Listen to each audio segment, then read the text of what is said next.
ત્યાં લજ્જા છોડીને ન બોલવાનું હોય.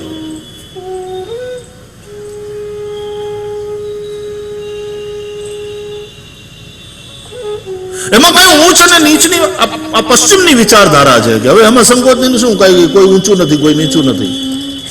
અમુક લોકો વિશિષ્ટ હોય છે એવું શું કામ, બધા સરખા. મેં જોયું છે વિદેશમાં છોકરાઓમાં એટલો બધો આત્મવિશ્વાસ, સંકોચ નહીં. આપણા છોકરાઓમાં તો સંકોચ, પણ વિદેશના છોકરાઓમાં સંકોચ નહીં. ટીનેજર્સ એની વચ્ચે હું એકવાર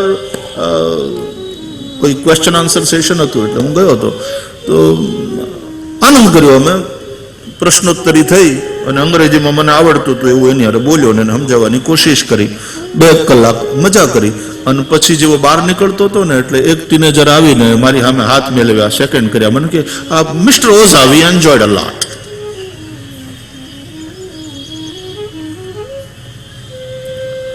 થેન્ક યુ બેટા.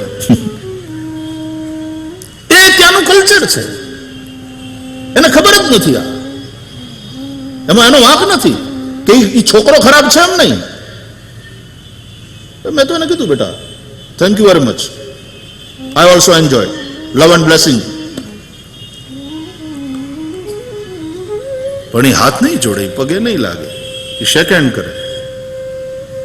અને મહારાજજી કે આ વખતે કેવું ને, mister Ojha, we enjoyed a lot, thank you very much. એ કલ્ચર એવું છે. તમે જે વાતાવરણમાં રહો સ્વાભાવિક રીતે તમે એની અંદર આમ શરીરને આ બધું ભગવાને એટલું અદભુત બનાવ્યું છે. આ દેખાય સ્થૂલ, એની અંદર આપણું મન, આપણી બુદ્ધિ, ચેત, અહંકાર, આ જે અંતઃકરણ છે તે આ બધું છે ને એ આમ લિક્વિડ જેવું છે, પ્રવાહી જેવું છે. અને તમે જે વાતાવરણમાં રહો उसमें वो ढल जाता है और उस आकार का तुम्हारा पूरा अस्तित्व हो जाता है.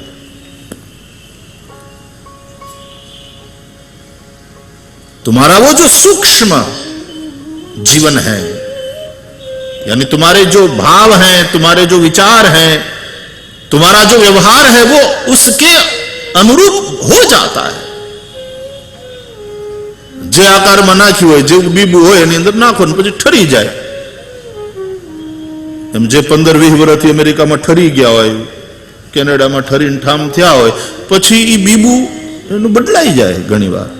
હા, અહીંયાથી જે પેલા સંસ્કાર લઈને ગયા હોય, પણ those who are born and brought up there only, અને ઘરમાં પાછું વાતાવરણ એવું વેસ્ટર્ન કલ્ચર જ હોય, તો એ છોકરા એવા થઈ જાય. એમાં છોકરાઓનો વાંક નથી. એટલે ત્યાં સંકોચ જેવી વાત કે દીનતા જેવી વાત નથી. એમાં એને એમ જ થાય કે ઓલ આર ઇક્વલ. એમાં શું વળી, કોઈ એમાં વિશિષ્ટ શું? અને આપણે તો ગીતામાં વિભૂતિ યોગ છે આખો, જેનામાં જે વિશિષ્ટ છે એ ભગવાનની વિભૂતિ છે, એ ભગવાનનું રૂપ છે, એવું ગીતાનો વિભૂતિ યોગ કહે છે, 10મો અધ્યાય.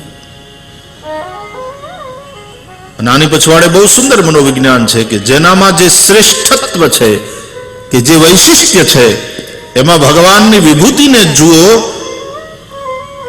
તો 2 વસ્તુ થશે. એક તો એની ઈર્ષા નહીં થાય, મારું હું નથી કરી શકતો પણ એ કરી શકે, શું અદ્ભુત જ્ઞાન છે, અથવા તો શું અદ્ભુત વક્તૃત્વ છે, અથવા તો શું અદ્ભુત ગાય છે, અથવા કેટલું સરસ વગાડે છે, શું અદ્ભુત કળા છે એની પાસે. જેનામાં જે વૈશિષ્ટ્ય છે એમાં ભગવાનની વિભૂતિના દર્શન કરો તો ઈર્ષા નહીં થાય, અહોભાવ થશે. આ પહેલો ફાયદો. ઈર્ષા તો તમને બાળશે. ઈર્ષા કાંઈ ફાયદો નથી કરતી. ઈર્ષા તો બાળશે. અસૂયા,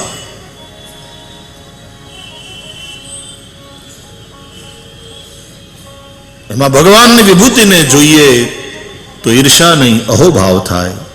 વાવ, ક્યા વાત, કેટલું સરસ. એના પ્રત્યે અનુરાગ થશે. પછી કે ને અમે એના ફેન છીએ. લોકો ઓટોગ્રાફ લેવા માટે પડાપડી કરે.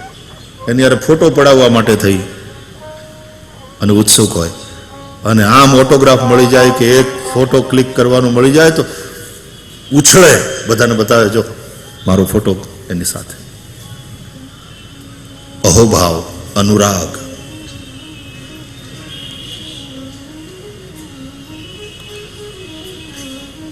ત્રીજું, અહોભાવ થશે, અનુરાગ થશે,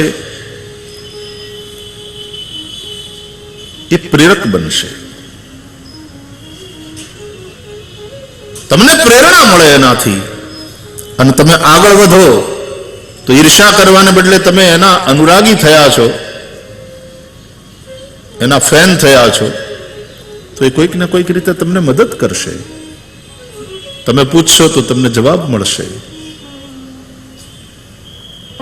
નથી ક્રિકેટરોને પણ ટિપ્સ આપતા, સિનિયર ક્રિકેટરો હોય, એને બદલે ઈર્ષા કરો તો આ વિભૂતિ યોગ છે. ગીતાનું માનસ શાસ્ત્ર અદ્ભુત છે. એ માણસને ઘણા બધા બીમારીઓથી બચાવી શકે છે આ વિભૂતિ યોગ, અને માણસને આગળ વધવા માટે ખૂબ ઉપયોગી બની શકે એવી ટિપ્સ આપે છે આ ગીતાનો વિભૂતિ યોગ. તો ઓલ આર ઇક્વલ ને એમાં વીઆઈપી વળી શું, વીઆઈપી કલ્ચરને દૂર કરો. હા, એ બરાબર છે કે દેશના નાગરિકની દ્રષ્ટિએ બધા સરખા, એમાં વીઆઈપી કલ્ચર વગેરે ન હોય, પણ ઘણાને તો ઈર્ષાને કારણે આવું થાય, દ્વેષને કારણે આવું થાય. તો સંકોચ પોતાના સ્વામીની આગળ એ સેવકનું આભૂષણ છે. સંકોચ વગરના સેવકને કોઈ દિવસ ભલે ગમે તેટલો કુશળ હોય ને મહેનતુ હોય, સાથે નહીં રાખવું અને આશીર્વાદ આપીને વિદાય કરવો, સામેથી ટિકિટ ભાડું આપવું. બીજે ધંધે લાગવું હોય એને તો આપણે થોડાક ઇન્વેસ્ટ કરવા, લા બેટા આશીર્વાદ ન લઈ જા. સંકોચ વગરનો સેવક.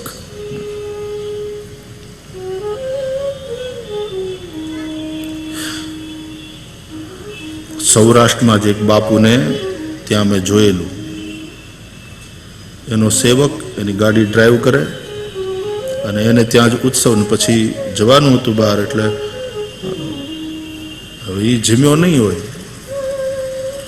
અને બાપુએ વળી એ ધમાલમાં બાપુ એટલે કે હાલો ભાઈ હવે જવાનું જ વાલા, હાલો ચાલો ગાડી કાઢો. તો આવડો કે જવાય, હવે ખાવા તો દિયો પેલા. 2:30 વાગ્યા ખાવા ભેગો નથી થયો. બોલો, ખીજાણો અમારા બધાની સામે ખીજાણો પાછો બાપુને ભારે કરી. આને તો સંકોચને હવે ખંખેરી નાખ્યો. હળવેકથી બાપુને મેં કહ્યું, મેં કીધું બાપુ આને વિદાય કરો, નવી ગાડી ટેક્સી લેવી હોય તમે એને કંઈક મદદ કરો, બાકી આને જવા દો. સંકોચ વગરનો સેવક ન હોય. તો બાપુ તો મહાપુરુષ એટલે ચાલો સારું છે, એનો સ્વભાવ થોડો કેવો, બાકી આમ સારો. મહાપુરુષને તો કઈ માન અપમાન જેવું ન હોય, બરાબર, પણ સંકોચ થી રહિત સેવક બહુ ભૂંડો લાગે. સાહેબ, સેવક બનવું બહુ કઠણ છે. સેવા પરમ ધર્મ છે. સેવા ધર્મો પરમ ગહન યોગિનામ અપી અગમ્ય. આવું કહેવાયું સેવા ધર્મ વિશે. સેવા ધર્મો પરમ ગહન યોગિનામ અપી અગમ્ય.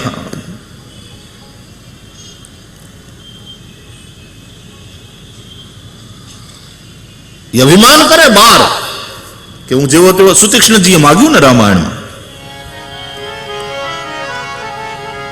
અસ અભિમાન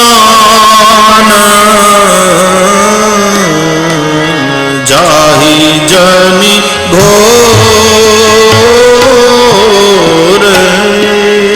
અસ અભિમાન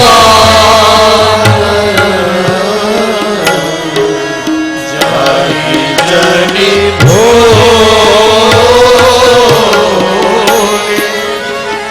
અસભિમાન જાહી જનિ ભોરે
सेवक और रघुपति पति मोर।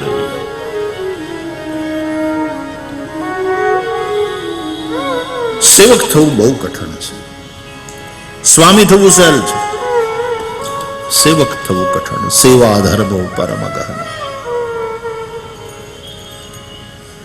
તો સંકોચ એ સેવકની શોભા છે।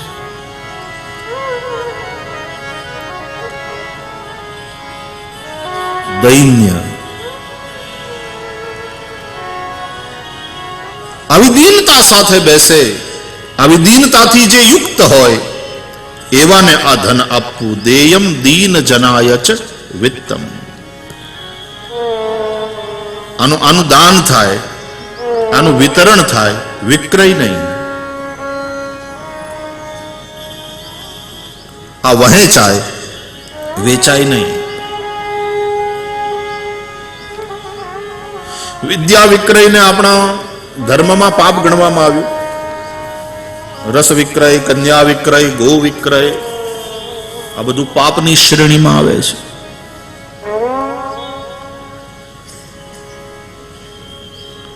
આ બધું જે કહ્યું ને ઋષિઓએ બહુ વિચારપૂર્વક કહ્યું। હવે બધા આદેશોને આપણે જેમ જેમ ઉલ્લંઘન કરતા જઈએ છીએ તેમ તેમ દુઃખી થતા જઈએ। પરિણામ બહુ સ્પષ્ટ રીતે સામે આવી રહ્યું છે। વિદ્યા વિક્રય પાપ છે।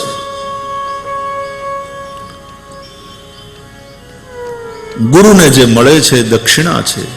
દક્ષિણા ગુરુના ચરણમાં મુકાય। માસ્તરને મળે પગાર છે। પગાર લઈને માસ્તર થેન્ક યુ કે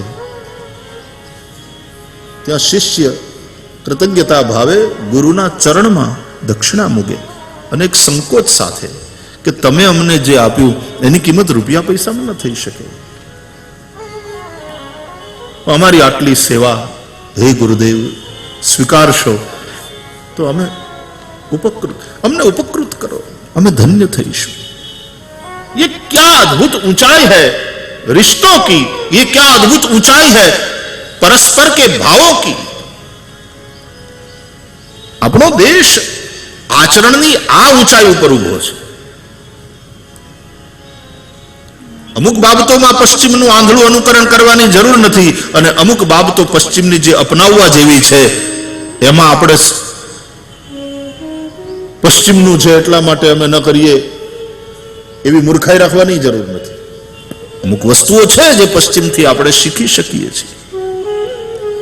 કામ પ્રત્યેની નિષ્ઠા, કાર્યની ચોકસાઈ,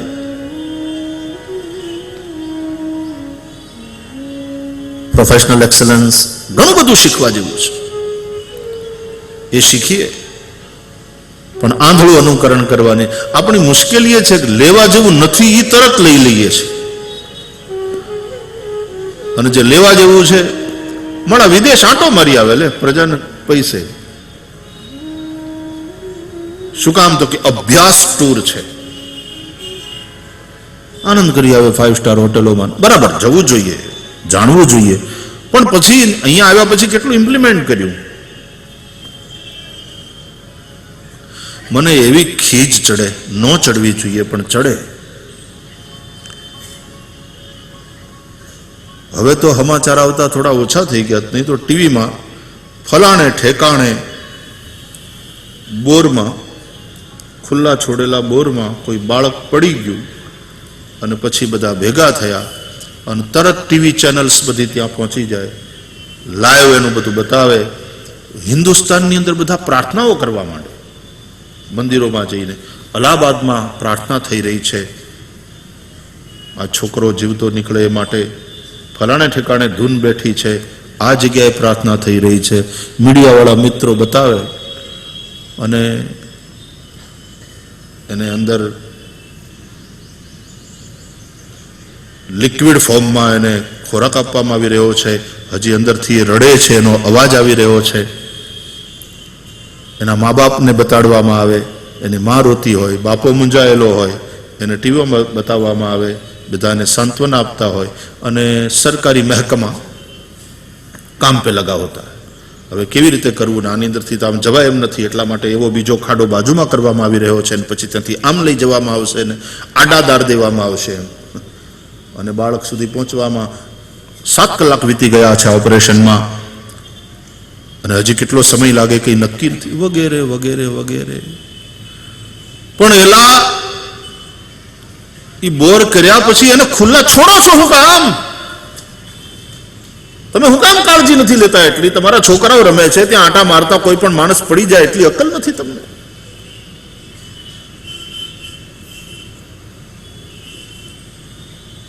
રોડ ઉપર ગટરના ઢાંકણા કોક ચોરીને લઈ જાય લોખંડ વેચવા માટે, અને આપણે તો હાલતા ચાલતા વાત ડ્રાઇવિંગ કરતા મોબાઈલ ઉપર હોઈએ. હલો તો બરાબર, ના ના હું 8:30 આવી જઈશ, બરાબર રાતના 8:30 તમને મળું છું, આવી. ફ્લશ થઈ જાય.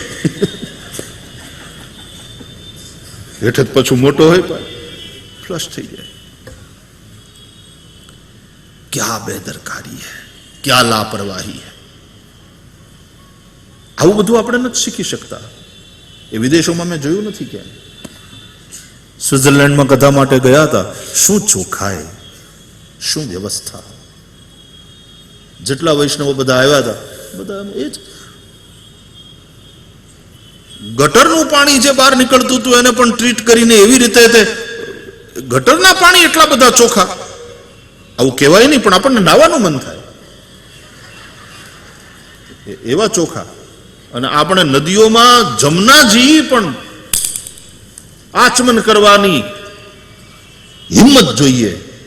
ના કરી શકો સાહેબ તમે યમુનાજીનું આચમન. આ દશા કરી છે આપણે આપણી પવિત્ર મનાતી નદીઓ. આપણે જે શીખવાનું છે એ શીખતા નથી. ન શીખવા જેવું તરત અપનાવી લઈએ. આનો ભદ્રાહ ક્રતવો જંતુ વિશ્વતઃ, આવું કહેનારો આ દેશ. પણ આપણે વેદોના આદેશ, આપણે શાસ્ત્રોના આદેશ, આપણે સંતોના આદેશ માનતા નથી. તો વિદ્યા વિક્રય પાપ, કન્યા વિક્રય પાપ, વર વિક્રય. હવે એની હારે જોડવું પડશે. કન્યા વિક્રય, વર વિક્રય. ધીમે ધીમે તો હવે જો કન્યા ભ્રૂણ હત્યા પછી જે આખો એક અનુપાત બગડ્યો છે એને કારણે વળી પાછું કન્યા વિક્રય તરફ વાત આવીને અટકવાની. ભાગવતનું મહાત્મ્ય જ્યારે લખાયું છે ત્યારે એ સમયે કન્યા વિક્રય વાળું વાતાવરણ હતું. એટલા માટે નારદજીએ કહ્યું કે કન્યા વિક્રયો લોભાત દંપતી નામ ચકલકનમ. આવું નારદજીએ જોયું. લોકો લોભથી કન્યા વિક્રય કરે છે, એ પાપ હૈ. રસ વિક્રય પાપ.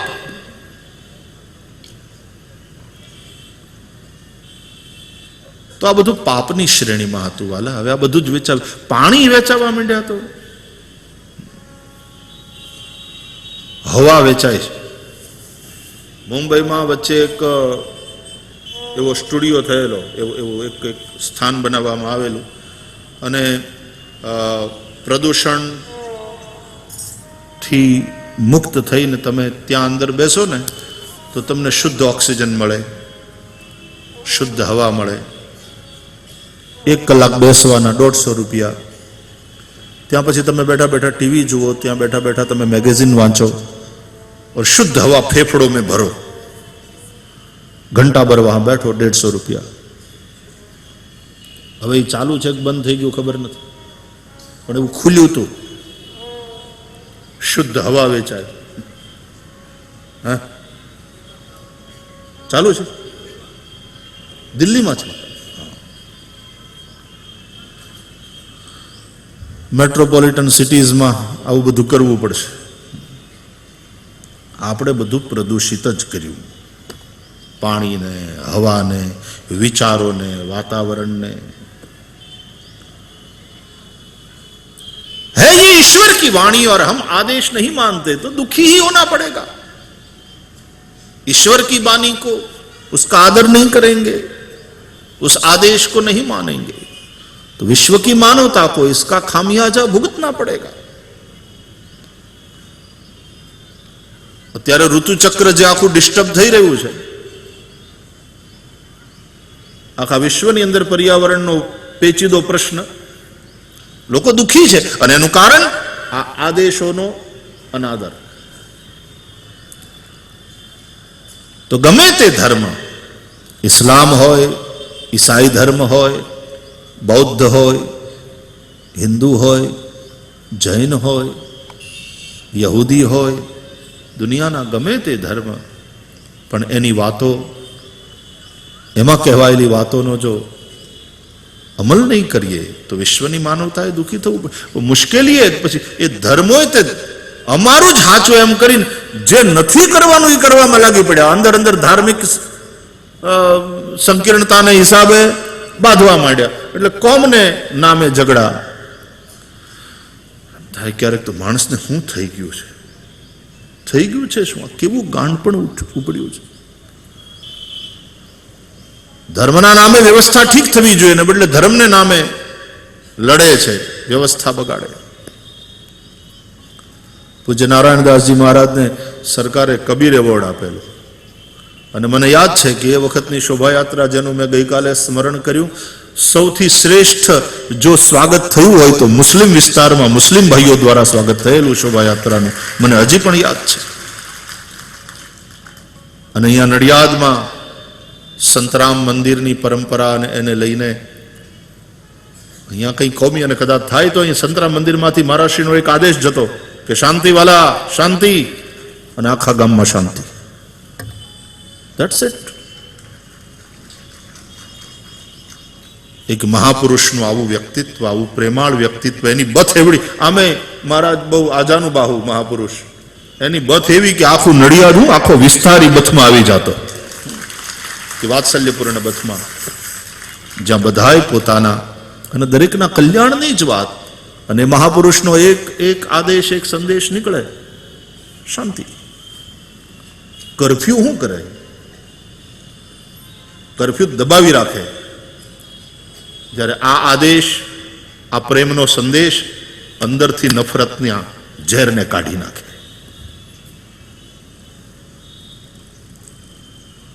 આપણે શાસ્ત્રો, દરેક ધર્મના ધર્મ ગ્રંથો, એનો સંદેશ, સાચો સંદેશ, સાચા અર્થમાં ધર્મના ગ્રંથોના સંદેશ સાચા જ છે. આપણે એને સાચા અર્થમાં સમજવા પડશે, સંકીર્ણતાઓને કાઢીને એ આદેશને માનવા પડશે. તો વિદ્યા વિક્રય નહીં, કન્યા વિક્રય. રસ વિક્રય આ બધું પાપની શ્રેણીમાં છે ધર્મના દ્રષ્ટિએ, અને તેથી આનું વિતરણ થાય, વિક્રય નહીં. જો વિક્રય થવા માંડે તો અગેન મહિમા ઘટે. વિપ્રૈર ભાગવતી વાર્તા દરેક યુગની અંદર હોય જ છે ને ખરાબી, પણ એની માત્રા વધતી ઓછી હોય. અત્યારે એ ખરાબીની માત્રા વધતી ગઈ, બહુ વધી ગઈ. સુગર તો હોય જ ને, બધા બ્લડ સુગર તો હોય જ ને, પણ એની માત્રા વધી જાય તો પછી આપણે ડાયાબિટીક પેશન્ટ, બાકી તો બ્લડ સુગર હોય. મારી ફાસ્ટિંગ સુગર બરાબર છે, જમ્યા પછીની સુગર બરાબર છે, એનું એક પ્રમાણ હોય. એના કરતા વધી જાય તો પછી રોગ છે. બ્લડ પ્રેશર તો હોય જ છે, એ નિશ્ચિત માત્રા કરતા વધી જાય તો રોગ.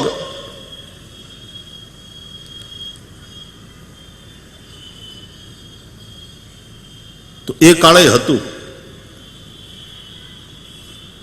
નારદજીએ જોયું, વિપ્રૈર ભાગવતી વાર્તા ગેહે ગેહે જને જને કારિતા કણલોભેન કથા સારસ તતો ગત, આવું લખ્યું છે. એનો મતલબ એ કાળની અંદર આ વાતાવરણ, જ્યારે આ સ્કંદ પુરાણ લખાયું હશે, પદ્મ પુરાણ લખાયું હશે, જેમાં ભાગવતનું મહાત્મ્ય અને નારદજીએ જે વાતાવરણ જોયું, તમે જોજો દરેક જણને અત્યારના કરતા જે પોતાનો પાછલો સમય હતો એ બહુ સારો લાગે. અટાણે તો બહુ બગડ્યું છે એવું લાગે.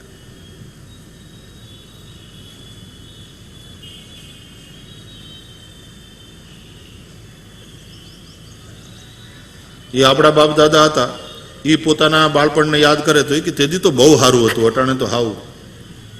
એટલે ઉત્તરોત્તર બગડતું જ જાય, માત્રા વધતી જાય છે બગાડની. તો કથાનો મહિમા ઘટશે જો વિક્રય થશે, તો કથાકારનો મહિમા ઘટશે. ભૈયા પકડ છે ને એ વિદ્વતાની નથી હોતી, પકડ છે એ પવિત્રતાની હોય છે. વિદ્વતા પ્રભાવિત કરી શકે પણ પવિત્રતા પ્રભુ ભાવિત કરે. વિદ્વતા થોડી વાર માટે તમને પ્રભાવિત કરી શકે, પણ પરિવર્તન તો પવિત્રતાથી જ આવે. જે મહાપુરુષોનું પવિત્ર જીવન છે, એ મહાપુરુષોનું વચન, એનું આચરણ, એનું સાનિધ્ય એ સામેવાળાને બદલી નાખે. પરિવર્તન પવિત્રતાથી જ આવે, પવિત્ર જીવનથી આવે. તો આનું વિતરણ આ ધન છે, યદ વૈષ્ણવાનામ ધનમ. આ બ્રહ્મ વિદ્યા છે શ્રીમદ ભાગવત, અને એનું વિતરણ કરવાનું કોને? દેયમ દીન જનાય ચ વિત્તમ, જે દીન છે. તો અહીંયા દીન એટલે ખાલી નિર્ધન એવો અર્થ નહીં, પણ દીન એટલે દૈન્યથી ભરેલો. ભગવત કથામાં શ્રોતા વક્તામાં દૈન્ય હોય એ બહુ આવશ્યક છે. હમ પ્રભુ કે હૈ, પ્રભુ હમારે હૈ, દાસો હમ, નાથ તવા હમ.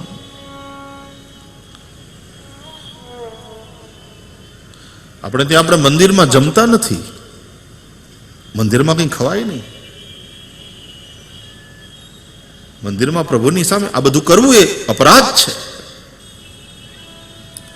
સંકોચ થવો જોઈએ. હા, આપણે પ્રસાદ પણ લઈએ, ચરણામૃત લઈએ તો ખૂબ આદર સાથે, ખૂબ ભાવ સાથે, પણ ભગવાનની સામે બેઠા બેઠા કંઈ ગાંઠિયા ન ખવાય. છાપાના પડીકામાં લઈ ગયા હોય, ત્યાં જલેબીની ગાંઠિયા ખોલીને ભગવાનની સામે બેઠા બેઠા ખાઈએ, वो अपराध है.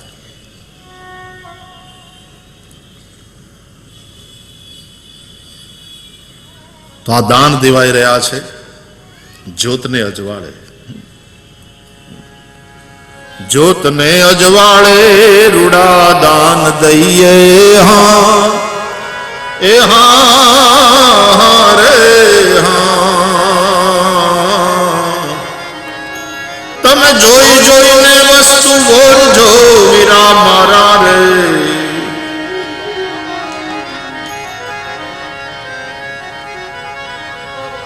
એમ તોરલ કહે છે, સતી તોરલ કહે છે.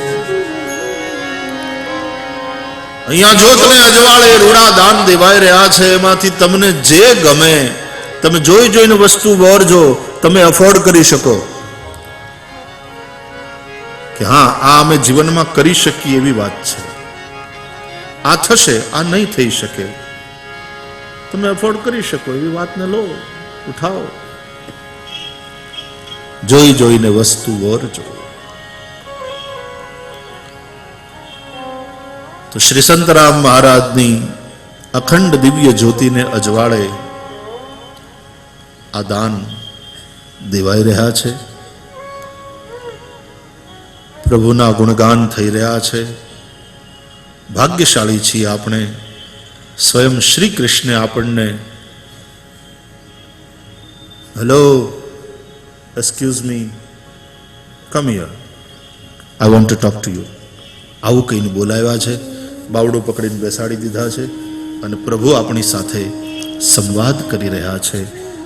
સ્વયં ભગવાન બોલ્યા, માટે આ ભાગવત ભગવતા પ્રોક્તમ ઇદમ ભાગવતમ નામ પુરાણમ.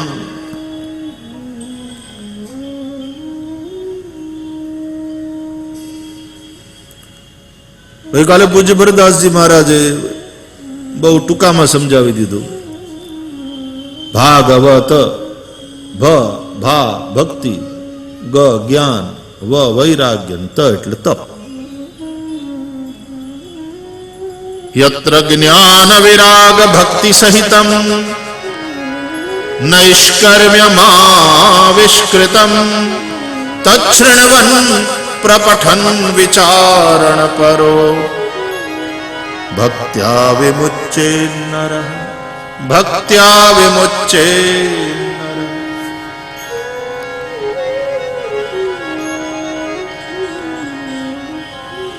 વક્તા લગાતાર 6 કલાક બોલે એનું તપ છે. શ્રોતા એકાસને બેસી અને શ્રવણ કરે કઈ ખાધા પીધા વગર, એનું તપ છે. અહીંયા ભગવત કથા સામે બેસીને સાંભળીએ ને એમાં તપ છે. ઘરે પણ બરાબર છે, આજે વિજ્ઞાનના ટેકનોલોજીના માધ્યમથી તમને લાભ મળે છે, એ બેસીને સાંભળો, ઠીક હે, અચ્છા હે વો ભી, પણ ત્યાં તપનો અભાવ હોય. મારે તમને એક વાત કહેવી છે કે ઘરે પણ જો કથા સાંભળો ને તો પૂરા વિવેકથી. પૂજ્ય ડોંગરી બાપા એટલા માટે આ વસ્તુના વિરોધી હતા, એટલા માટે રેકોર્ડિંગ નહોતા થવા દેતા. તમે સોફા ઉપર બેઠા બેઠા, પલંગ ઉપર પીડ્યા પગ લાંબા કરીને ગમે તે અવસ્થામાં ગમે તે રીતે કથા સાંભળો, ત્યાં કથાનો અનાદર થાય છે.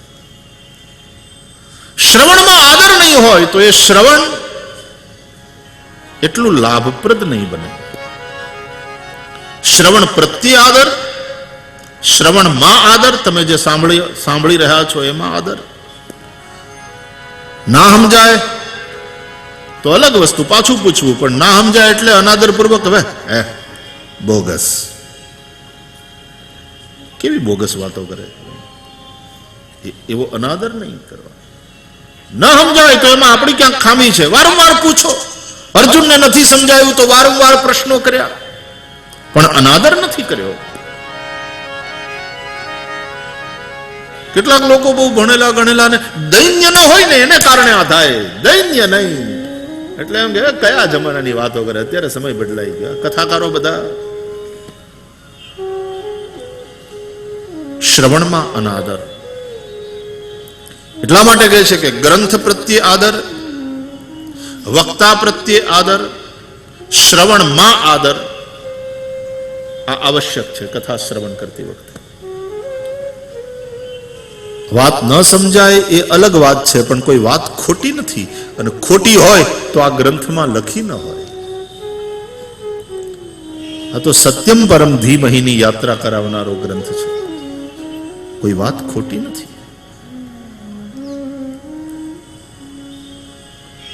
આપણને ન સમજાય, ઠીક,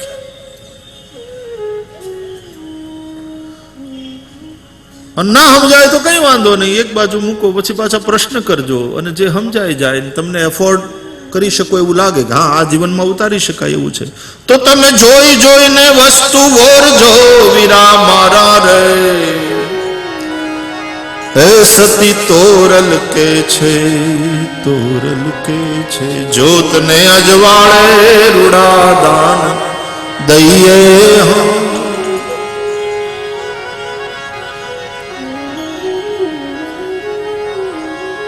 દાન આપનારો વક્તા આ દાન છે ને એટલા માટે આ ભાગવતને આધારે ગોપીઓ ગોપી ગીતમાં વક્તાઓને દુનિયાના સૌથી ઉદાર દાતા કહે છે. તવ કથામૃતમ તપ્ત જીવનમ કવિભીરીડિતમ કલ્મષાપહમ શ્રવણ મંગલમ શ્રીમદાતતમ ભુવિ ગૃણંતિ તે ભૂરિદા જના. તવ કથામૃતમ તપ્ત જીવનમ તવ કથામૃતમ તપ્ત જીવનમ કવિભીરીડિતમ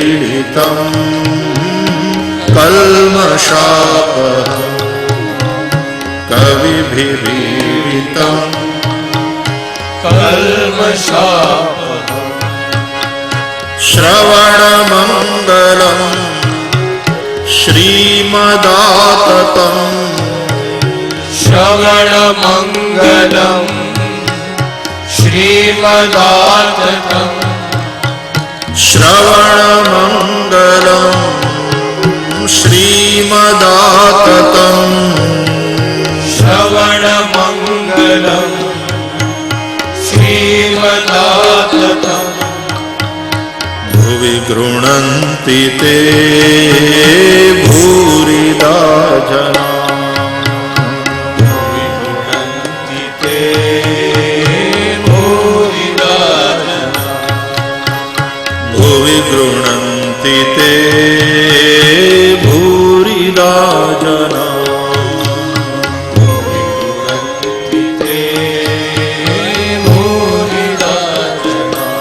ભૂરિદા જના ઉદાર દાતાઓ છે. અને આ વક્તાઓ જે દુનિયાના સૌથી ઉદાર દાતાઓ શ્રેષ્ઠ દાતાઓ છે, ગોપીઓના અનુસાર શ્રીમદ ભાગવત અનુસાર એણે જે દાન દેવાનું છે એ જ્યોતને અજવાળે દેવાનું છે. વિવેકના પ્રકાશમાં, હા એ બહુ જરૂરી છે. જ્યોતને અજવાળે દાન દેવાય, વિવેકના પ્રકાશમાં એ દાન દેવાય, વિવેકના પ્રકાશમાં એ વક્તવ્ય અપાય, બહોત આવશ્યક. અને વિવેકના પ્રકાશમાં જ્યારે દાન દેવાઈ રહ્યું હશે ત્યારે જે પણ કહેવાય રહ્યું છે એના પ્રત્યે શ્રોતાને પણ આદર થશે. ન સમજાય તો વારંવાર પૂછવું, પણ શ્રવણમાં આદર હોવો જોઈએ. ગ્રંથ પ્રત્યે આદર, વક્તા પ્રત્યે આદર, શ્રવણમાં આદર, શ્રવણ આદરપૂર્વક કરવું.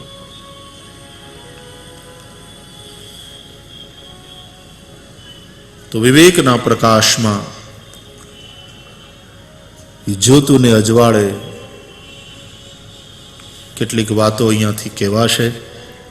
આપણે આદરપૂર્વક, દીનતા સાથે અને પૂર્ણ મનોયોગથી એનું શ્રવણ કરીશું. શ્રીમદ ભાગવત મહાપુરાણ એવું નામ છે આ ગ્રંથનું.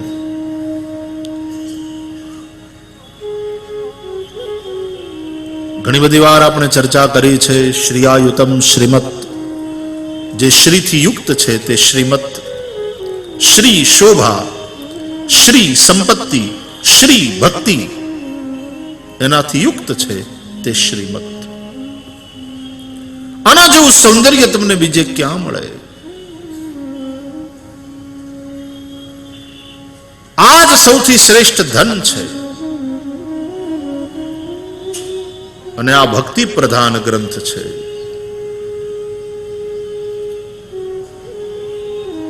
એટલા માટે શ્રીમદ ભાગવત સ્વયં ભગવાને કહ્યું પોતાના મુખે તે યા તો ભગવત અયમ,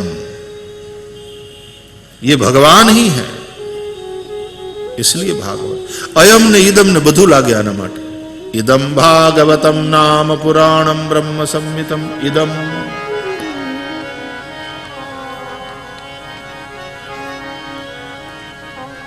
आने माटे अयम पण लागे। ग्रंथोयम अष्टादश साहस्र्यो, ग्रंथोयम, ये जड़ नहीं है। इदम देवदत्त है वो ना कहवाय ने, देवदत्तोयम એવું કહેવાય। પણ આને માટે ઇદમ અયમ બધું ભાગવતને માટે એક તો સંહિતા કહેવાય, ભાગવતને એને ગ્રંથ કહેવાય, એને પુરાણ કહેવાય। ભાગવત સંહિતા છે, આવી સંજ્ઞા છે। અને સંહિતા એને કહો તો સ્ત્રીલિંગ છે, ગ્રંથ કહો તો પુલ્લિંગ છે, પુરાણ કહો તો નપુંસકલિંગ છે। એટલે પુલ્લિંગ, સ્ત્રીલિંગ, નપુંસકલિંગ બધા જ પ્રકારના શબ્દોનો ઉપયોગ શ્રીમદ ભાગવત માટે થાય છે। કારણ કે ભાગવત ભગવાનનું જ સ્વરૂપ છે અને ભગવાન તો પુરુષ નપુંસક નારીવા સબ ભગવાનમય હૈ।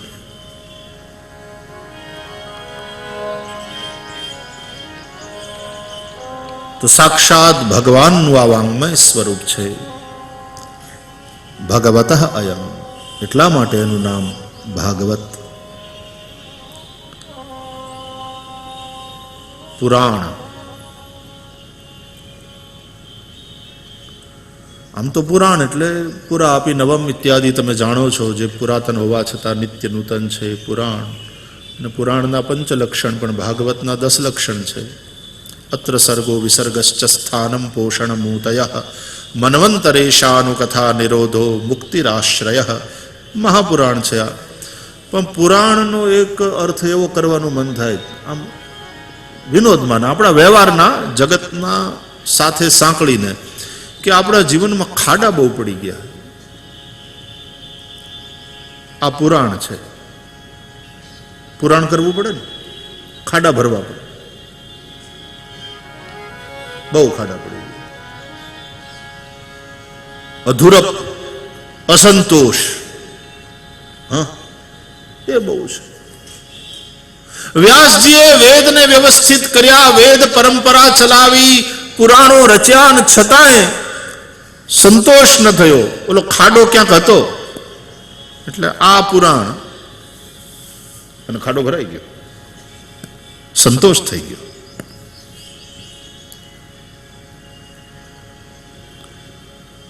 જ્યાં જ્યાં ખાડા પડ્યા હોય જીવનમાં એને પૂરી આપે એ આ પુરાણ।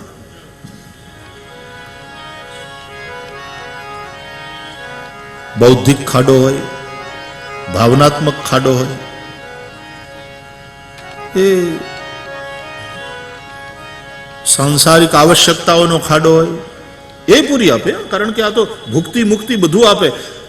અરે જે ભાગવતને કંઠે રાખે છે, કંઠે, માત્ર એને કંઠે કરે છે, ભાગવતના 100-150 શ્લોકો પાકા થઈ જાય અને પછી લાગી જાય ભાગવતની સેવામાં, સવૈકુંઠ પ્રભુર ભવેત કંઠે સંબંધ્યતે યેન। જે કંઠમાં રાખે એ વૈકુંઠનો ભગવાન થઈ જતો હોય તો પણ એ જે કંઈ ભૌતિક જોઈતું હોય એ પણ ભાગવતથી મળે। ભાગવત તો એવો મહામંત્ર છે, સિદ્ધ મહામંત્ર છે કે અલગ અલગ કામનાઓની પૂર્તિ માટે ભાગવતના અલગ અલગ પ્રકારે અનુષ્ઠાન કરવાનું વિધાન છે। કે સંપત્તિ જોઈતી હોય તો આ પ્રકારે અનુષ્ઠાન કરો, મુક્તિ જોઈતી હોય તો આ પ્રકારે અનુષ્ઠાન કરો, તમારે શત્રુ પર વિજય પ્રાપ્ત કરવો હોય તો આ પ્રકારે અનુષ્ઠાન કરો, તમારે સંતાનની પ્રાપ્તિની ઈચ્છા હોય તો આ પ્રકારે અનુષ્ઠાન કરો, તમારે ભગવાનની ભક્તિ જોઈતી હોય તો આ પ્રકારે અનુષ્ઠાન કરો। જુદા જુદા પ્રકારે અનુષ્ઠાન કરવાનું વિધાન છે। તમે બહુ દુબળા પાતળા હોય, જરા શરીર વધારવું હોય તો મધને અને દૂધને એ કરીને તમે એનું સેવન કરો. શરીર વધારે વધી ગયું હોય, થોડા પાતળા થવું હોય તો એના એ મધ એને થોડા લ્યુકવોર્મ વોટરમાં નાખી, પાણીમાં નાખીને એનું સેવન કરો. મધીનું પણ અલગ અલગ પ્રકારે સેવન કરો અને એના અલગ અલગ પરિણામો મળે. એનું એ મધ એને ઘી સાથે સમાન માત્રામાં ભેગા કરીને એનું સેવન કરો, મરશો, વિષનું કામ કરશે.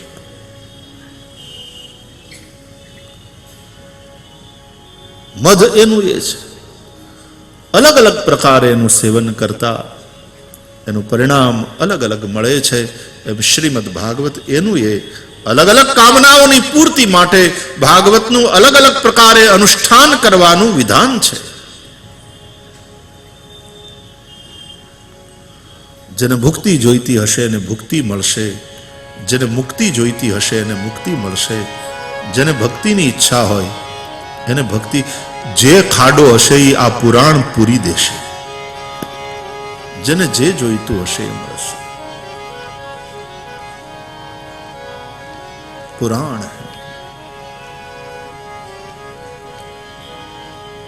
તો શ્રીમદ ભાગવતમ પુરાણ તિલકમ યદ વૈષ્ણવાનામ ધનમ. આ પરમહંસોની સંહિતા છે અને એવી આ કથા, એના મહિમાનું ગાયન પદ્મ પુરાણ, સ્કંદ પુરાણ ઇત્યાદિ કરે છે. આપણે પદ્મ પુરાણ અંતર્ગત 6 અધ્યાયનું જે મહાત્મ્ય છે એના ઉપર એક સંક્ષેપમાં દ્રષ્ટિ કરીશું. પ્રારંભે ભગવાન વેદવ્યાસજીએ મંગલાચરણ કરતા પ્રભુને પ્રણામ કર્યા. આવો આપણે સૌ નંદનંદનને નમીએ.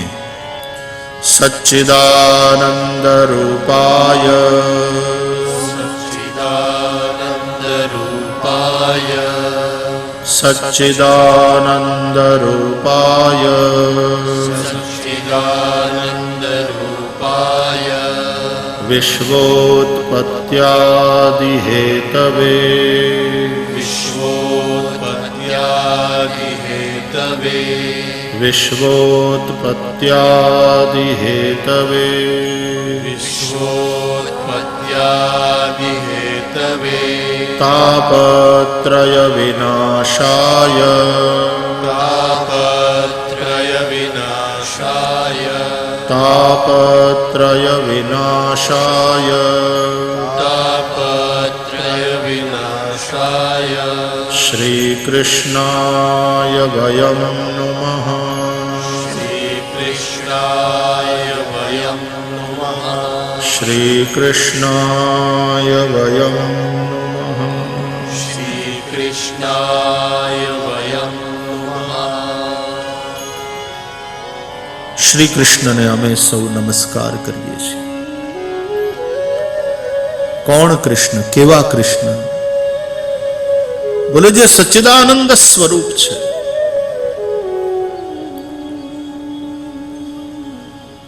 ત્રણ જ શબ્દમાં પરમાત્માના સ્વરૂપનું સંપૂર્ણ વર્ણન. સતચિત આનંદ સ્વરૂપ है. સત્ય એ છે જેનો કોઈ કાળે કોઈ સ્થળે અભાવ નથી.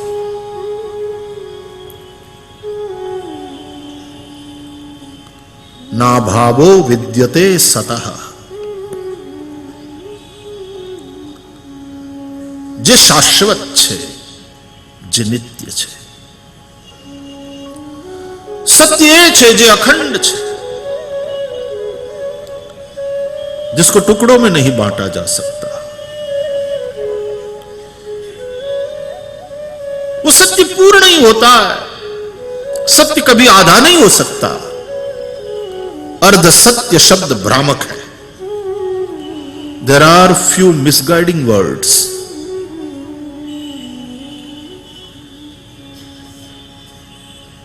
वो एक भ्रामक शब्द है अर्ध सत्य. ना, नहीं हो सकता.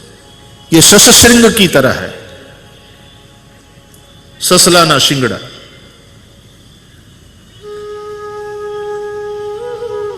હોય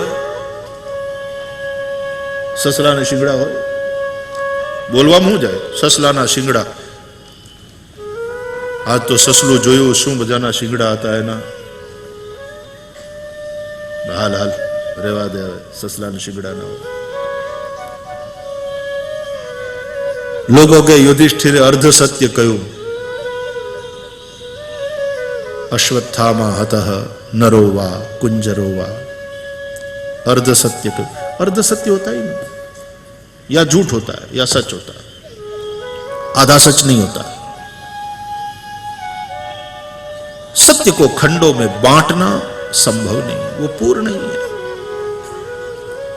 जना विषय આપણે બોલતા હોય ઉપનિષદોમાં પ્રાર્થના કરતા હોઈએ પૂર્ણમદઃ પૂર્ણમિદં પૂર્ણાત પૂર્ણમુદચ્યતે પૂર્ણસ્ય પૂર્ણમાદાય पूर्णमेवावशिष्यते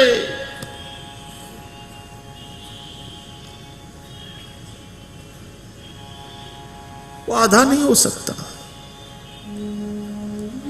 अर्ध सत्य शब्द भ्रामक है जब अंधविश्वास रामायण ने आधारे कहूं तो ये अंधविश्वास शब्द पण भ्रामक है शिव विश्वास नु घनीभूत रूप है भवानी शंकर वंदे श्रद्धा विश्वास रूपिण અને શિવ ત્રિલોચન છે બે આંખ્યું હોય અને આંધળો ન કહેવાય તો ત્રણ આંખ્યું વાળાને આંધળો કહેવાની હિંમત કોણ કરે विश्वास कभी अंधा नहीं हो सकता आंधळो होय ने धृतराष्ट्र कहेवाय विश्वास नहीं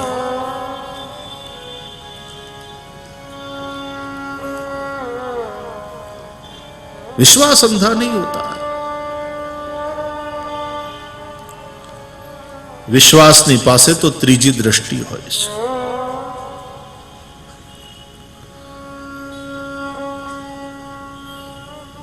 जाण्या पछी थाय ने ए विश्वास जाने बिनु न होय प्रतीति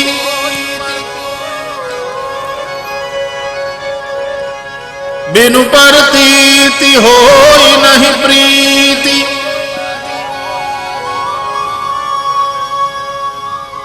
जाण्या विना प्रतीति विश्वास न थाय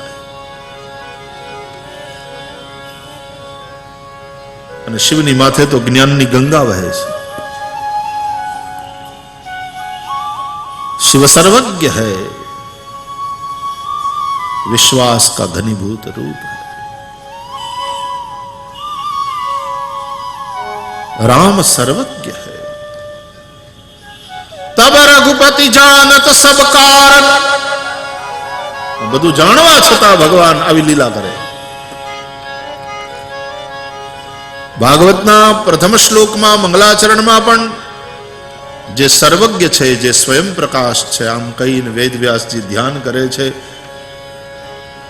जन्माद्यस्य यतोऽन्वयादितरतश्चार्थेष्वभिघ्नस्वराट् तेने ब्रह्महृदायादि कवये मुह्यन्ति यत्सूरयः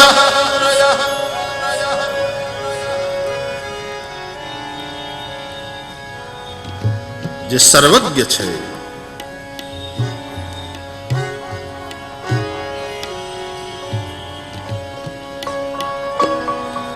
જ્યાં જ્ઞાન છે ત્યાં વિશ્વાસ છે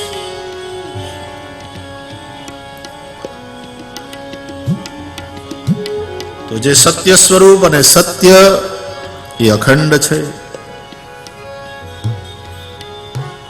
અવિનાશી છે અખંડ છે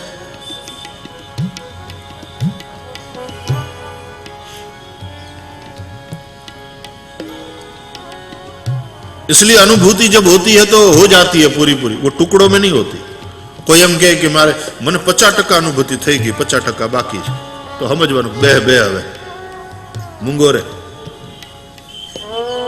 अनुभूति 50% थई गई 50% बाकी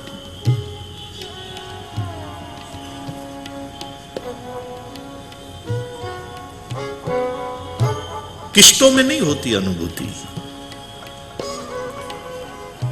जब होती है तो फिर पूरी पूरी हो जाती है। उतरता है तो फिर पूरा उतरता है। हाँ, वो कब उतरे, कैसे उतरे, वो बात अलग, लेकिन जब उतरता है तो पूरा पूरा उतरता है अनुभव बनकर।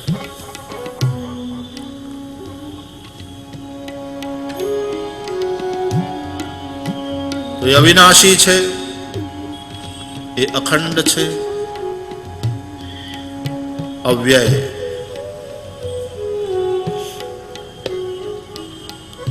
त्रीजू अविकृत छे।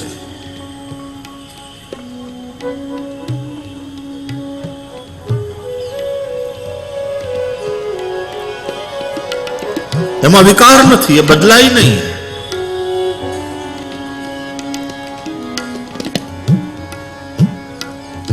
આપણું શરીર કેવું બદલાતું રહે છે, આ જગત કેવું બદલાતું રહે છે,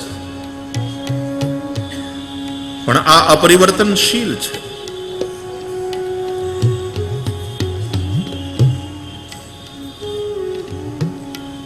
ये अखंड छे, एक रस छे, अविनाशी छे, इसलिए सत्य स्वरूप है। दूसरी बात चिद्रूप है। सत्य साथे जो आ चिद ना हो तो ये सत्य जड़ थई जाए, इसलिए सदरूप है, चिद्रूप है। तीसरी बात आनंद रूप है। सत हो, चित हो, लेकिन आनंद न हो तो वो फीका फीका हो जाए। लेकिन ये फीका फीका नहीं, परमात्मा को तो श्रुतियों ने रस स्वरूप कहा है। रसो वै सह रसम हेवायं लब्ध्वा आनंदी भवति।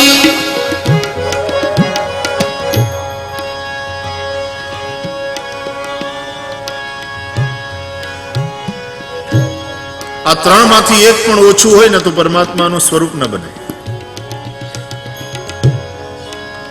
માત્ર ચિદાનંદ કો એને અને સતને કાઢી નાખો તો એ શાશ્વત નહીં હોય। માત્ર સત અને આનંદ બેને રાખો, સદાનંદ કો, તો એનામાં જડત્વનો આરોપ થશે જો ચિદ નહીં હોય તો।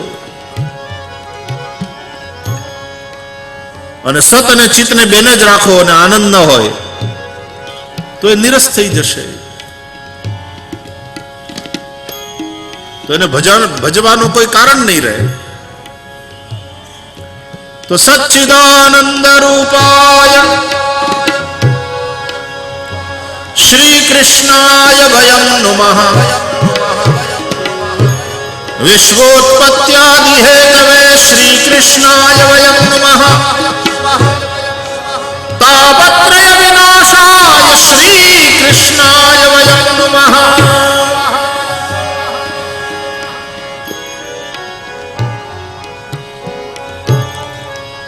आवा स्वरूप वाला श्री कृष्ण ने नमस्कार करिए छीए जे सच्चिदानंद स्वरूप छे।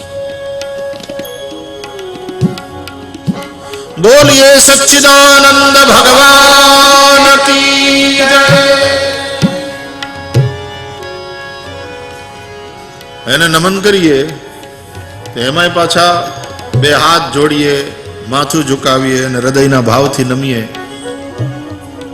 એટલે હૈયું મસ્તકને હાથ ત્રણેયને ઇન્વોલ્વ કરીએ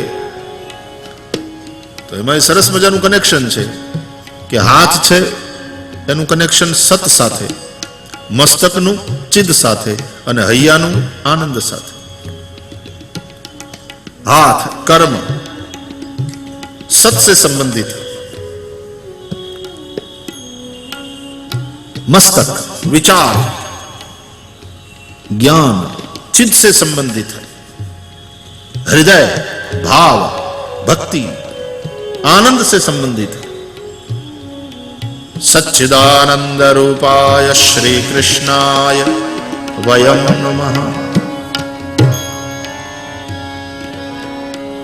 પછી એવા સચ્ચિદાનંદ ઘન ભગવાન જ્યારે પ્રગટ થાય ત્યારે ક્યારેક પોતાના સત્ગુણને વિશેષ રૂપે પ્રગટ કરે, ક્યારેક ચિત્ત ગુણને વિશેષ રૂપે પ્રગટ કરે, ક્યારેક આનંદ તત્વની પ્રાધાન્યતાથી પ્રગટ થાય। સતતત્વની પ્રધાનતાથી અવતાર થયો એ રામાવતાર। ચિદતત્વની પ્રધાનતાથી અવતાર થયા. વ્યાસ અવતાર, દત્ત અવતાર, કપિલ અવતાર ઇત્યાદિ. આનંદ તત્વની પ્રધાનતાથી જે અવતાર થયો કૃષ્ણાવતાર. એવું જ પાછા આપણે રામાયણ, ભાગવત અને ગીતાને તમે લો તો સતતત્વ પ્રધાન રામાયણ, ચિદ તત્વ પ્રધાન ગીતા,